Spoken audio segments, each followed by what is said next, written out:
챗GPT한테 우리가 청약이라든지 조금만 구체적인 내용에 대해서 질문을 하면은 내용 답변이 정확하지가 않고 구체적인 사항은 해당 지역의 변명이나 정책을 확인하는 것이 중요합니다 라는 식으로 응답을 하는 경우가 많습니다. 반면에 저희가 이 영상을 통해서 만들려고 하는 이 청약 FAQ 챗봇이라고 하는 파이썬 기반의 웹 서비스에서는 저희가 질문을 하면은 이 질문과 관련된 문서의 주요 내용들을 추출을 해서 응답을 하기 전에 그 추출된 내용을 활용을 하고 응답을 해주고, 그리고 구체적으로 어떤 페이지에 어떤 내용을 참고를 했는지까지 볼 수 있는 챗봇 서비스를 만들 수가 있습니다. 저희 서비스에서 활용된 PDF 문서는 국토교통부에서 발행한 2024년 주택청약 FAQ 문서입니다. 이 문서를 활용을 해서 훨씬 더 정확하고 또 근거가 있는 답변을 하는 챗봇 서비스를 이번 영상을 통해서 한번 만들어 보겠습니다. 자, 이 영상은 파이썬으로 나만의 챗봇을 한번 만들어 보고 싶거나 레그, 벡터DB, 임베딩 또는 랭체인 등의 최신 생성형 AI 기술을 이용해서 나만의 프로젝트를 진행을 해보고 싶고, 하나씩 따라 해보면서 프로그램을 완성해 나가고 싶으신 분들을 위해서 준비해 보았습니다. 저희가 구현을 하고자 하는 프로그램이 작동하는 방식은 크게 두 가지 단계로 나눌 수가 있습니다. 첫 번째는 저희가 청약 FAQ PDF 문서를 업로드를 하면은 이걸 AI가 활용 가능한 형태로 쪼개고 임베딩하고 저장을 하는 단계입니다. 두 번째 단계는 사용자가 질문을 하면은 그 질문과 관련해서 문서에서 관련 내용을 발췌하고 챗GPT API를 결합해서 응답을 체계적으로 해주는 부분입니다. 첫 번째 단계에서는 PDF가 있으면 이 PDF를 청킹이라는 과정을 거쳐서 여러 문서 덩어리로 쪼개어줍니다. 문서 덩어리는 400자, 500자 또는 800자 등 글자 수 기준으로 전체 문서를 쪼개어줍니다. 이렇게 문서 덩어리가 쪼개어지면은 각각의 문서 덩어리를 저희는 임베딩이라는 과정을 거쳐서 숫자의 나열로 표현을 해줍니다. 이 숫자의 나열로 표현을 해주고 문서 덩어리와 벡터 두 가지를 같이 벡터DB에 저장을 해줍니다. 이 과정을 거치고 그 다음으로는 레그로 질의응답을 해주는 부분을 구현을 할 겁니다. 1단계에서 이 데이터베이스, 즉 벡터DB가 완성이 되었으면은 사용자가 질문을 하면은 질문과 관련된 문서가 검색이 되면서 활용이 되고, 이 관련 문서를 포함해서 질문이 재구성되면서 챗GPT의 AI 모델을 활용하고 최종적으로 응답 결과가 나오는 형태가 우리는 레그로 보통 표현을 해서 챗GPT가 어떤 최신 정보나 정확한 정보를 가지고 대답을 잘 못하는 단점을 극복하는 기술로 많이 활용이 되고 있습니다. 특히 이 질문을 했을 때 데이터베이스에 있는 정보를 어떻게 같이 결합을 해서 활용을 하는지 보면, 내가 질문을 하면 그 질문에 대해서도 임베딩 모델을 이용해서 벡터, 즉 숫자의 나열로 변환을 해줍니다. 그리고 내 질문 벡터와 데이터베이스 안에 있는 수많은 숫자들, 그 벡터와 비교를 해서 데이터베이스 안에서 가장 질문과 가까운 3개의 청크 또는 3개의 문서 덩어리를 추출을 해서 그 문서 덩어리를 가지고 질문을 재조합하고 응답을 해줍니다. 그래서 저희가 만들 프로그램에서는 이 벡터DB로는 파이스라고 하는 오픈소스 데이터베이스를 활용을 할 예정입니다. 챗봇이라고 하는 이 웹 서비스 또는 사용자가 실제로 상호작용을 하는 부분은 파이썬의 스트림릿이라고 하는 라이브러리를 이용할 겁니다. 이 스트림릿을 이용하면은 내가 자바스크립트나 CSS 같은 웹 개발 지식이 없더라도 파이썬이라는 언어만 이용해서도 완결성 있는 웹 서비스를 구현할 수 있습니다. 그리고 AI 모델로는 우리 오픈AI에서 발급하는 API 키를 이용해서 우리가 챗GPT 화면에서 쓰는 것처럼 이 웹 서비스에서도 그대로 활용을 할 예정입니다. 저희가 이 전체적인 기능들을 구현을 할 때 랭체인이라는 것도 같이 활용을 할 겁니다. 랭체인을 이용하면은 AI 프로그램에서 조금은 복잡해 보일 수 있는 각종 로직들을 굉장히 간결하고 쉽게 구현을 해줄 수 있습니다. 자, 저희는 영상 하단에 있는 링크에 들어오면은 이 리포지토리가 하나 있습니다. 이 리포지토리를 기반으로 저희가 하나씩 구현을 해 나갈 예정입니다. 그래서 이 링크로 접속을 해주시고 코드를 눌러서 RG 파일로 다운을 받아서 압축 해제를 하셔도 되고, 아니면은 이 링크를 복사를 해서 git clone 이라는 명령어를 이용해서도 가능합니다. 네, 그리고 이 청약 FAQ 문서를 다운 받아야 되는 경우에는 이 링크 바로 가기를 눌러주면은 이 링크가 나와 있어서 여기서 PDF 문서를 미리 다운을 받아주시면 됩니다. 그리고 사전 준비사항으로 두 가지를 해줄 겁니다. 첫 번째는 파이썬 가상 환경을 설정을 해주고, 두 번째는 오픈AI API 키를 발급을 해줄 겁니다. 이 가상 환경 설정도 여기 있는 링크를 따라서 순서대로 진행을 해주면은 가상 환경 설정이 완료가 됩니다. 저는 이렇게 미리 가상 환경을 활성화해 둔 상태로 진행을 하겠습니다. 그 다음으로는 여기 requirements.txt에 저희가 이 프로그램을 구현할 때 필요한 라이브러리들이 나와 있어서 이것도 이 pip install r requirements.txt 이 명령어를 실행을 해서 라이브러리를 다 설치를 해줍니다. 저는 한번 설치를 해두었기 때문에 설치가 완료되어 있습니다. 그리고 오픈AI API 키를 발급받았으면은 이 .env.example에 있는 형태로 오픈AI API 키를 입력을 해주고 이 .env라고 하는 파일을 하나 만들어주고 여기에 이 API 키를 그대로 입력을 해줍니다. 자, 이렇게 관련 라이브러리도 다 설치를 했고 오픈AI API 키도 다 세팅이 되어 있으면은 저희는 start.py라고 하는 파일에서 시작을 할 겁니다.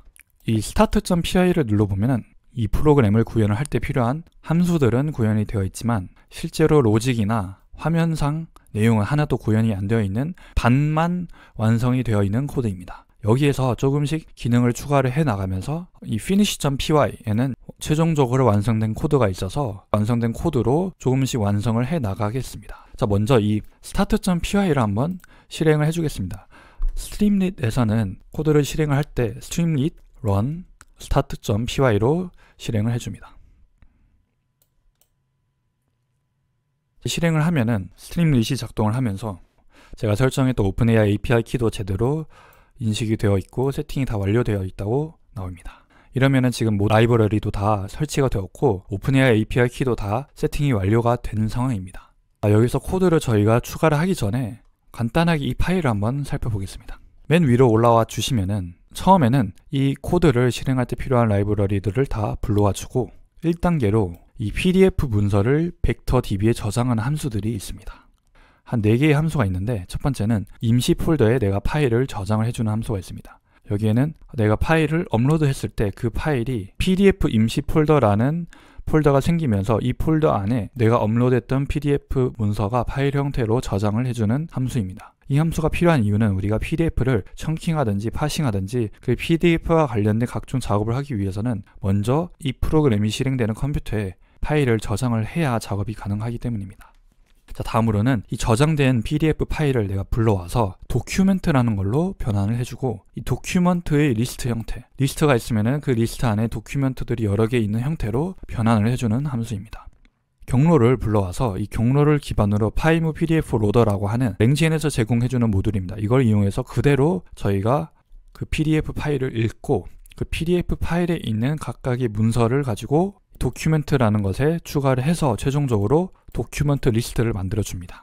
이 도큐멘트를 한번 컨트롤 누르고 클릭을 해보면은 이 도큐멘트는 랭지엔에서 굉장히 많이 쓰이고 제일 중요한 요소 중에 하나인데 사실은 페이지 콘텐트 그리고 메타데이터 이 두 개로 이루어져 있는 하나의 단위라고 보시면 됩니다. 그래서 그 문서의 내용이 있고 그 문서와 관련된 소스라든지 PDF 등의 타입이라든지 페이지 넘버라든지 등의 정보를 갖고 있는 메타데이터 이 도큐멘트 형태로 우리는 문서라든지 이 텍스트 덩어리를 활용하고 저장을 해줘야 이후에 랭지엔에서도 활용할 수 있기 때문에 도큐멘트 리스트로 표현을 해서 저장을 해줍니다. 자, 다음 단계에서는 이 도큐멘트 리스트로 저장되어 있는 것을 더 작은 도큐멘트로 변환을 해주는 작업입니다. 도큐멘트 리스트가 있으면은 이걸 받아서 텍스트 스플리터라는 걸 이용해서 더 잘게 도큐멘트를 쪼개고 다시 이 도큐멘트 리스트 형태로 반환을 해줍니다. 랭지엔에서는 기본적으로 PDF를 도큐멘트라는 요소로 다룰 때 이 페이지 하나를 하나의 도큐멘트로 간주합니다. 그래서 이 페이지 전체가 하나의 덩어리로 저장이 되는데 우리는 조금 더 정교하게 이 문서를 내가 원하는 형태로 저장을 하고 또 내가 원하는 형태로 발췌를 하기 위해서는 더 잘게 내용들을 쪼개줄 필요가 있기 때문에 이 청크 도큐멘트라는 함수를 이용해서 기본적으로는 한 페이지로 저장이 되어 있는 것을 우선은 이 청크 사이즈 800, 즉 800자 기준으로 쪼개어주고 이 쪼개어줄 때도 앞뒤로 100자 정도는 겹치게 해서 서로 누락되는 정보가 최대한 없는 형태로 다시 재가공을 해준다고 보면 됩니다. 지금 여기까지의 과정이 이 청킹의 과정이라고 보시면 됩니다. 그 다음으로는 그렇게 쪼개어진 도큐멘트들을 벡터DB로 특히 우리가 앞에서 얘기했던 파이스라는 데이터베이스로 저장을 해주는 단계입니다. 이 파이스 그리고 from documents라고 하는 것도 랭체인에서 제공을 해주는 간단한 모듈입니다. 이걸 이용하면은 저희가 거의 2줄 또는 3줄 만에 복잡한 형태의 도큐멘트들을 체계적으로 벡터DB에 저장을 해주는 기능을 구현할 수가 있습니다. 이 files from documents에 도큐멘트들을 넣어주고 두 번째로는 이걸 넣어줄 때 이걸 임베딩하는 과정에서 어떤 AI 모델로 임베딩을 할 것인지를 여기서도 선언을 해서 넣어주면은 이 모델을 활용해서 도큐먼트를 인베딩하고 벡터DB에 저장을 해줍니다. 그리고 벡터DB는 이 files index라고 하는 폴더에 내용들이 저장이 됩니다. 여기서도 오픈AI 인베딩을 이용해서 우리는 오픈AI에서 제공하는 텍스트 인베딩 스몰이라고 하는 모델을 이용해서 인베딩 과정을 거칩니다. 즉 문서 덩어리가 벡터로 전환되는 이 인베딩이라는 과정을 어떤 AI 모델이 하냐, 오픈AI 텍스트 인베딩 스몰이라고 하는 모델이 수행을 합니다. 그래서 여기서 한 가지 더 말씀드리면은 랭체인의 장점이 전체 코드를 다 바꿀 필요 없이 이 부분만 저희가 오픈AI 인베딩이 아니고 다양한 인베딩 모델을 교체를 그대로 하고 활용을 해도 전혀 전체적인 코드를 구현할 때는 이상이 없습니다. 자, 그러면은 저희는 이 1단계 함수들을 이용해서 먼저 PDF 문서를 벡터DB에 저장하는 기능을 1차적으로 구현을 해보겠습니다. 이 메인에서 우선 이 부분은 필요 없으니까 지워주고 PDF 독은 파일 업로더라고 선언을 해줍니다. 이렇게 한 줄을 추가하고 저장을 눌러주고 다시 아까 실행했던 화면에서 이 리런을 눌러주면은 이렇게 PDF 업로더라고 하는 컴포넌트 또는 이 웹 UI 요소 하나가 추가가 됩니다. 이렇게 스트림릿은 이 한 줄로 버튼이나 업로드 화면이나 UI들을 쉽게 구현할 수 있는 굉장히 큰 장점이 있습니다. 마찬가지 방식으로 우리가 버튼도 구현을 해보고 싶다 하면은 이 스트림릿의 버튼 그리고 PDF 업로드하기 이렇게 한 줄을 추가를 해줍니다. 그리고 저장을 해주고 다시 한번 리런을 눌러주면 이렇게 PDF 업로드하기라고 버튼이 추가가 되었습니다. 그래서 PDF를 내가 업로드하고 업로드한 상태에서 이 PDF 업로드하기라는 버튼을 눌렀을 때, 즉 이 두 가지 행동을 다 했을 때 다음의 행동이 나올 수 있도록 하고 싶으면 이것과 이것의 교집합 또는 이것도 참이고 이것도 참이 형태로 로직을 작성을 할 수가 있습니다. 그러면 여기서 if pdf doc 그리고 end 버튼은 먼저 streamlit.txt로 이게 여기까지 구현됨 이렇게 한번 저장을 해보고 실행을 해보겠습니다. 자, 그리고 이 버튼만 누르면 아무 작동도 안 하는데 내가 PDF 파일도 업로드하고 버튼을 누르면 여기까지 구현됨 이 부분이 제대로 구현됩니다. 자, 그래서 우리는 이 두 개의 종작들이 다 같이 완성이 된다고 할 때 먼저 PDF path는 save uploaded file이라고 하는 첫 번째 함수를 활용해서 이 PDF 문서 업로드된 PDF 파일을 내부적으로 저장을 해줍니다.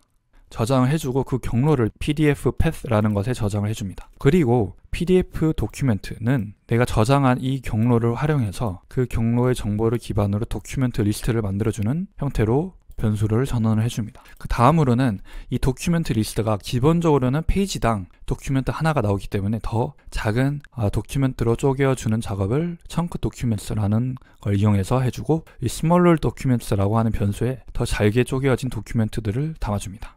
마지막으로 이렇게 준비가 된 도큐멘트들을 벡터DB에 저장을 해줍니다. 여기까지 한번 저장을 하고 저희가 이 과정이 조금 시간이 걸릴 수가 있기 때문에 이 앞에 with 그리고 streamlit.spinner라는 걸 추가하고 그 안에 이 내용을 추가해주면은 이 PDF 문서 저장 중이라는 것이 이 모든 내용이 다 완성이 될 때까지 계속 돌아갑니다. 그래서 이걸 저장을 해주고 다시 재실행하고 PDF 업로드하기 눌러줍니다. 자, 이렇게 PDF 문서 저장 중이 계속 돌아가면서 지금 내부적으로 러닝이라고도 뜨는데 이 벡터DB가 다 구현이 되면서 이제 완료가 되면은 이 러닝이라는 것도 없어지고 완료가 되었습니다. 자, 만약에 완료가 되었으면은 다시 우리가 비주얼 스튜디오 코드나 우리 코드 에디터로 돌아오면은 이 files index라는 게 뜹니다. 이 과정을 거쳐서 내가 잘게 쪼갠 도큐멘트들이 이 files index라고 하는 폴더에 이런 파일들로 저장이 되어 있습니다. 지금까지는 인베딩이라고 표현을 했고 이 도큐멘트를 청킹한다 이렇게 말씀을 드렸는데 구체적으로 어떻게 벡터DB에 저장이 되어 있는지를 보기 위해서 한번 이 파일들을 폴더로 열어주고 GitHub에 있는 레포지토리에 돌아와서 이 기타를 보면은 이 files viewer라고 하는 것을 제가 만들어 둔 게 있습니다. 이걸 클릭을 하면은 이렇게 랭체인 파일스의 내용들을 이 두 개의 파일을 업로드하면은 확인할 수 있는 간단한 웹 서비스라고 보시면 됩니다. 이 files index라고 하는 부분을 이 두 개의 파일을 드래그해서 한번 기다려 보면은 이렇게 벡터DB로 저장되어 있는 부분이 구체적으로 어떻게 저장이 되어 있는지를 알 수가 있습니다. 결국 이 내용들을 보면 텍스트가 있고 그 텍스트와 관련된 메타데이터, 즉 이게 지금 어떤 경로에 저장이 되어 있는 파일인지 파일 경로, 소스, 페이지 번호, 전체 페이지, 형식, 페이지 등등등, 그리고 임베딩들, 이렇게 다 벡터들이 다 숫자로 나와 있습니다. 이런 식으로 지금 데이터베이스는 이런 텍스트 덩어리들이 다 저장이 되어 있구나를 알면 되고, 만약에 내가 만들어야 되는 레그 챗봇에서는 이 정도 길이의 텍스트가 있는 것보다 더 잘게 텍스트 덩어리들이 쪼개져야 한다고 하면은 여기 청크 사이즈를 조절해서 내 용도에 맞게 커스터마이징을 해볼 수가 있습니다. 그래서 우리는 이 1단계로 PDF 문서를 벡터DB에 저장하는 함수들을 활용을 해서 이 기능을 1차적으로 구현을 했습니다. 자, 다음으로는 PDF가 제대로 저장이 되어 있고 저희는 이 파일스 인덱스라는 폴더에도 우리가 필요한 벡터 데이터베이스가 다 완성이 되었습니다. 그러면은 이제는 내가 질문을 하면은 그 질문과 벡터 데이터베이스의 주요 내용들을 같이 결합해서 활용해서 나한테 조금 더 정교한 응답을 해주는 기능을 구현해 보겠습니다. 그게 이제 다음 단계로 2단계인데 이 레그 기능 구현과 관련된 함수들입니다. 여기엔 크게 두 개의 함수가 있습니다. process question이라고 하는 함수랑 레그 체인이라고 하는 함수가 있습니다. 먼저 내용을 한번 구현을 해보면은 사용자 질문은 이 user question이라고 하는 변수에 이 텍스트 인풋이라고 하는 요소를 저희가 또 정의를 해주고 선언을 해줍니다.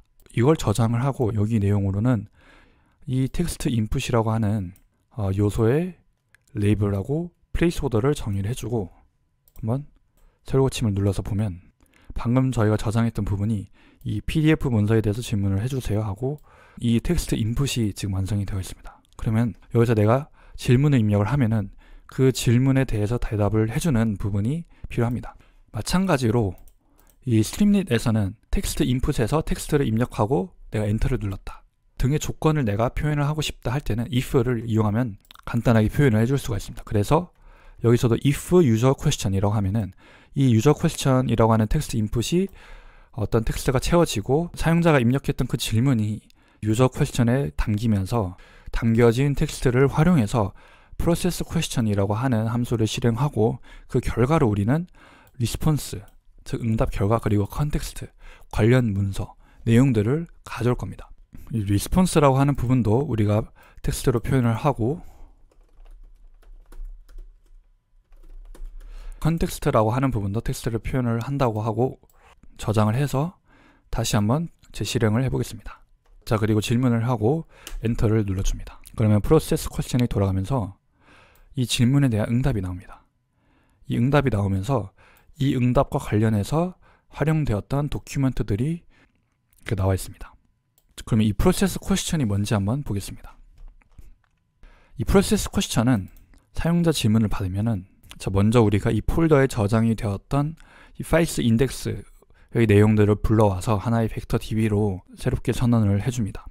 그리고 벡터 DB를 활용할 때는 이 AI 임베딩 모델이 필요하기 때문에 오픈AI 임베딩 모델을 아까와 같이 텍스트 임베딩 스몰로 선언을 해서 같이 넣어줍니다. 그리고 이 벡터 DB가 선언이 되었으면은 저희는 여기 이 단계에서는 내가 질문을 하면은 그 벡터 DB에서 질문과 관련된 유사한 문서들을 추출하는 이 retriever라고 하는 추출 기능을 가지고 있는 함수가 제일 중요하기 때문에 이 retriever라고 하는 것을 선언을 해줍니다. 이걸 어떻게 선언을 하냐? 기존에 있던 벡터 DB에서 as retriever라고 하면은 우리는 이제 이 retriever라는 것에 invoke 그리고 질문을 이 retriever에 넣어주면은 알아서 이 retriever는 그 질문과 관련해서 벡터 DB에서 유사한 문서 3가지를 끄집어내어서 나한테 반환을 해주는 하나의 함수가 됩니다. 여기서 지금 이 K는 3이라고 되어 있는데 이 부분은 내가 관련된 유사한 문서를 3개만 추출을 하겠다라는 뜻이고 이 K를 만약에 3이 아닌 5, 10 다른 숫자로 바꿔주면은 그 개수만큼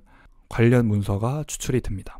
그렇게 추출된 문서가 리스트 형태로 retrieve docs라고 저장이 되고 이 retrieve docs랑 질문이 이런 딕셔너리 형태로 이 체인에 들어가면은 그 체인이 다양한 과정을 거쳐서 리스폰스가 나와서 이 리스폰스가 결국 내가 질문을 하면은 챗봇이든 LLM 체인에서 응답 결과가 됩니다. 그 응답 결과랑 그 응답 결과를 도출하기 위해서 활용되었던 관련 문서 리스트가 같이 반환이 되는 구조입니다. 자, 여기서 이렇게 invoke라고 되어 있는 부분들이 많은데 레인체인에서 invoke는 이 retriever라고 하는 함수에서 인풋으로 내가 user question을 넣었다 라고 이해를 하시면 됩니다. 즉 이 체인이라고 하는 것에도 이 내용들을 인풋으로 또는 입력값으로 넣었고 그 결과를 내가 리스폰스로 받아본다 라고 보면 됩니다. 이렇게 레그 체인이라고 하는 거는 이 프롬프트가 있고 AI 모델이 있고 그 AI 모델의 응답 결과가 있으면은 그 모든 과정이 정돈된 형태로 랭체인의 문법을 이용해서 표현한 부분입니다. 이 리턴을 보시면 프롬프트가 있고 모델이 있고 이 string output parser라고 하는 부분이 있습니다. 즉, 이 체인은 어떤 프롬프트와 모델 그리고 string output parser라고 하는 세 개의 부분으로 이루어져 있고, 사용자가 질문과 컨텍스트를 넣으면 1차적으로 이게 커스텀 레그 프롬프트에 들어옵니다. 이 커스텀 레그 프롬프트는 이 템플릿을 기반으로 만들어진 프롬프트라서 이 내용들이 그대로 이 템플릿에서 들어가서 하나의 완전한 프롬프트가 완성이 됩니다. 그 프롬프트가 완성이 되면은 그 프롬프트가 모델의 입력값으로 들어와지고, 모델이 그 입력값을 활용해서 출력을 해주면은 그 출력한 값들이 제대로 문자의 형태로 표현을 하도록 만들어주는 게 이 스트링 아웃풋 파스입니다. 여기서 이제 모델이라고 하는 부분이 결국 챗GPT를 이용해서 우리가 GPT-4o mini라는 모델을 이용해서 선언을 해준 부분입니다. 이 위에서 우리가 오픈AI 임베딩도 그렇고 이 챗 오픈AI도 그렇고 이 모델이라고 하는 것에 내가 챗GPT 말고 클로드 또는 뭐 제미나이 이런 다양한 다른 모델을 쓰고 싶다 해도 이 모델이라고 하는 이 부분만 관련한 걸로 바꿔주면은 다른 코드는 다 그대로 둔 상태에서도 이 코드를 활용할 수 있습니다. 그게 랭체인의 가장 큰 장점입니다. 랭체인을 이용하면은 내가 구체적으로 어떤 AI 모델이든 어떤 AI 플랫폼에 종속되지 않고 굉장히 수월하게 바꿔치기를 할 수 있습니다. 이 랭체인 홈페이지의 챗 모델이라고 하는 부분에서도 챗 오픈 AI라는 걸 써서 이걸 그대로 활용했습니다. 그런데 만약에 내가 그록, 엔트로피, 클로드를 쓰고 싶다면은 여기로 들어와서 이 관련된 모듈만 설치를 해주고 이것만 불러와서 이 부분만 복사를 해서 여기에 교체를 해주면은 이 전체 코드를 그대로 활용을 할 수가 있습니다. 그래서 우리는 컨텍스트를 활용해서 질문에 답변을 해줘 라고 하는 질문과 그리고 질문에 활용이 되는 컨텍스트, 즉 발췌했던 문서 내용들이 같이 들어와지면서 프롬프트가 더 풍부해지고 우리가 원하는 형태로 응답이 나올 수 있도록 만들어줍니다. 자, 우리가 발췌한 문서가 3개가 있으니까 여기에 이 컨텍스트라고 하는 거는 이 도큐멘트가 3개로 되어 있는 리스트입니다. 여기 보시면 이렇게 갖다 대면은 리스트라고 되어 있습니다. 그래서 우리는 이 각각의 도큐멘트를 for document in context는 expander라고 하는 걸 이용할 겁니다. 이 expander라는 걸 이용해서 st.text 그리고 document.page content라고 내용을 수정을 해주고 저장을 해서 다시 한번 이거는 복사를 해두고 리런 눌러주면 이렇게 관련 문서가 이 접이식으로 표현이 되면서 이 안에 이 내용들이 포함이 되어 있습니다. 자, 우리가 이 페이지 컨텐트라고 해서 이 안에 있는 본문 내용을 불러올 수 있었던 이유는 지금까지 이 전체적인 프로그램을 구현할 때 굉장히 자주 나왔던 도큐멘트라고 하는 것이 다시 컨트롤을 눌러서 들어오면은 페이지 컨텐트와 메타데이터 이 두 가지로 이루어져 있기 때문에 우리가 그 문서 덩어리의 내용을 구하고 싶다 하면은 페이지 컨텐트, 아니야 우리가 이 문서 덩어리의 페이지 번호라든지 파일 이름이라든지 각종 메타데이터를 뽑아내고 싶다 하면은 이 메타데이터를 활용하면은 가져올 수 있습니다. 그래서 사실 여기서도 나는 페이지 컨텐트가 필요 없고 메타데이터가 필요해 하면은 이 메타데이터라고 바꿔서 저장을 하고 한번 새로 고침을 눌러주면은 이 관련 문서에는 이 메타데이터들이 들어와 있습니다. 이렇게 벡터 데이터베이스도 구현을 했고, 벡터 데이터베이스를 기반으로 내가 질문을 하면은 그 내용에 있는 덩어리들을 활용해서 더 정교하게 응답을 해주고 또 관련 문서도 같이 표현을 해주는 부분까지 로직을 구현을 해보았습니다. 자, 이렇게 구현을 했고, 이 최종적으로 우리가 만들 프로그램을 보면은 저희가 지금 구현했던 건 이 왼쪽에 있고 나머지는 오른쪽에 있습니다. 그래서 이 전체 부분을 한번 왼쪽 칼럼에 넣어 보겠습니다.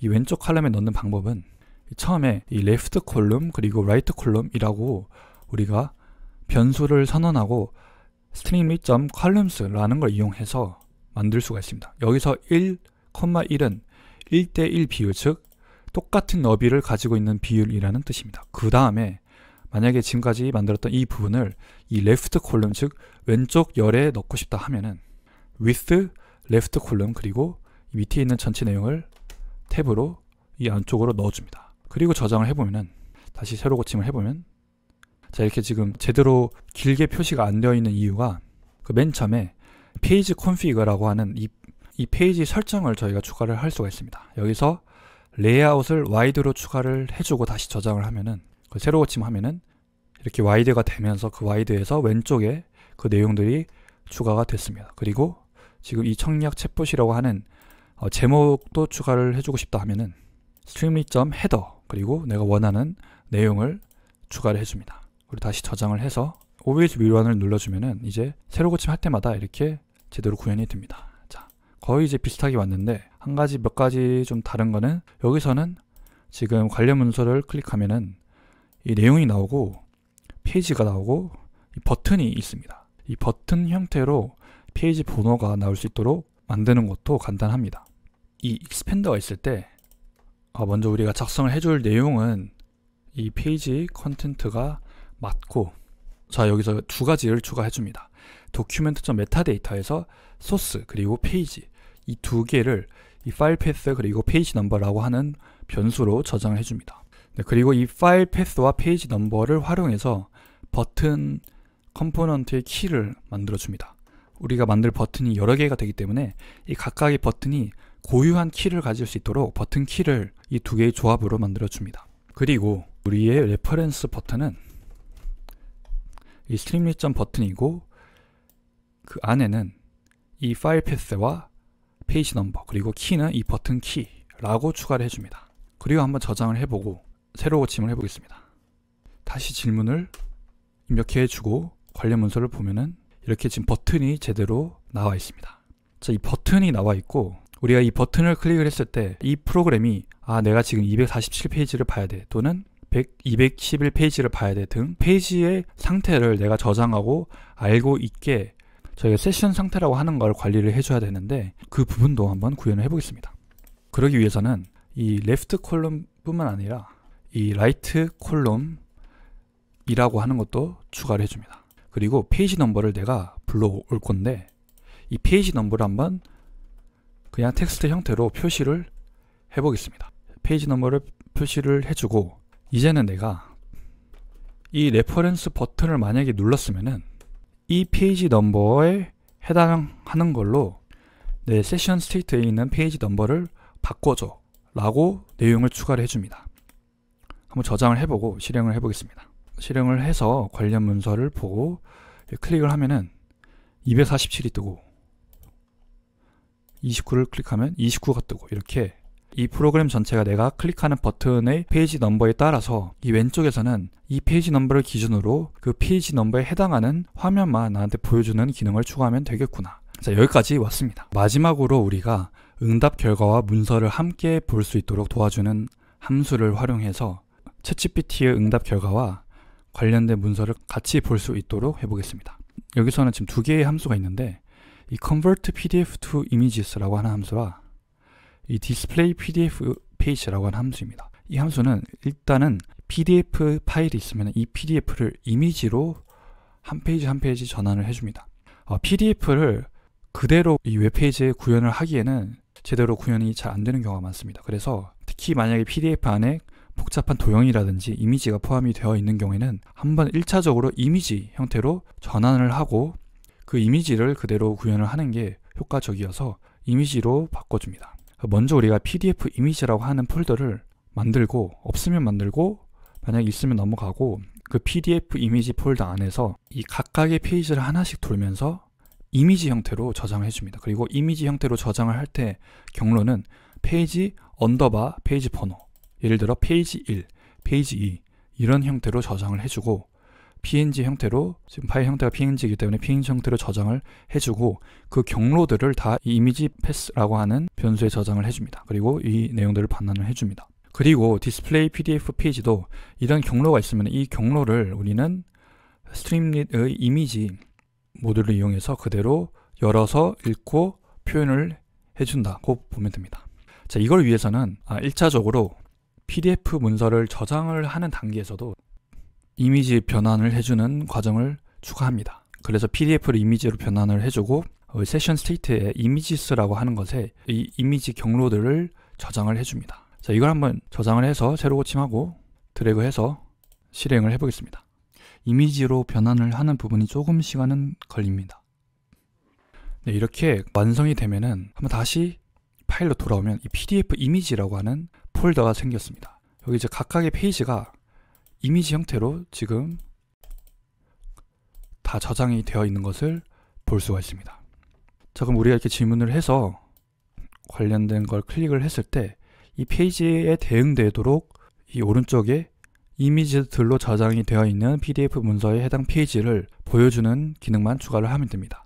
이 이미지 폴더라고 하는 게 PDF 이미지 폴더 안에 이 페이지들을 저희가 순서대로 나열을 해서 저장을 해야 이 인덱스와 이 순서가 매칭을 해서 그대로 정확한 이미지를 발췌를 할 수가 있는데, 사실 제가 처음에 그냥 솔트로 만약에 진행을 하면은 이게 지금 1, 10, 100 이런 식으로 1, 2, 3, 4가 아니고 다른 방식으로 순서가 재정렬됩니다. 그래서 이거를 방지하기 위해서 우리는 이 sorted 그리고 key라는 거를 정의를 해서 그 natural sort key라고 하는 것을 맨 위에 정의를 추가적으로 추가를 해줍니다.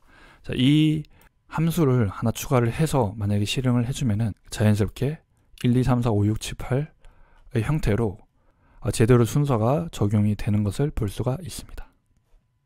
다시 한번 새로 고침을 하고 질문을 해보면, 네, 다시 실행을 해서 클릭을 하면은 관련된 페이지가 이렇게 뜨고 저희 전체적인 기능들은 다 구현을 해볼 수가 있었습니다.